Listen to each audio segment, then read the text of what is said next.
কারে দেখাবো মনের দুঃখ গো, আমি বুক চিরিয়া অন্তরে তো সেরে আগুন জলে জলে রইয়া, এই একটা গান। এই গানের প্রভাতে আমরা আজকে জানিয়ে এসেছি আপনাদের মাঝে। এই মাঝিটা হলো একই ধরনের কারেন্টের বিষয়।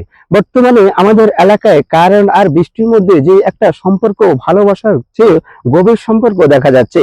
ফলে বৃষ্টি একটু ধরলে, বৃষ্টি একটু পড়লে কারেন্ট শেষ। এবং প্রত্যেক মাসে আমরা কারেন্টের বিলের মধ্যে অনেক ধরনের চার্জ লেখা থাকে।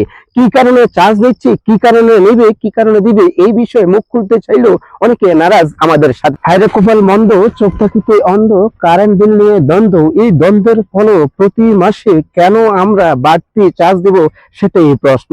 সবার কাছে এই প্রশ্নটি আমরা আজকে দিয়ে গেলাম। যারা আমার ভিডিও দেখছেন সবার কাছে একই প্রশ্ন চাই, আমাদের এই কারেন্ট বিলটের এবং এই চার্জ কবে নাগাদ বন্ধ হবে, তারই আমাদের প্রশ্ন। অনেকে আমরা কারেন্ট বিলের সাথে যে জরিমানা, মিটার চার্জ, বিভিন্ন রকম চার্জ ধরে রাখে, কেন চার্জ নিবে, কেন দিবে, সেটাই আজও দুঃখের বিষয়।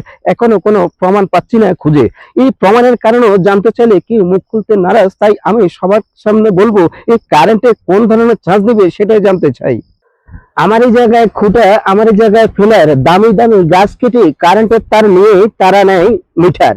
এই মিটার নেওয়ার ফলেও আমার জিনিস আমার জায়গায় নষ্ট করে নেওয়ার পরও কি কারণে মিটার ভাড়া এবং কি কারণে কত ধরনের চার্জ তারা নেবে, সেটাই সবার কাছে প্রশ্ন ছুড়ে গেলাম।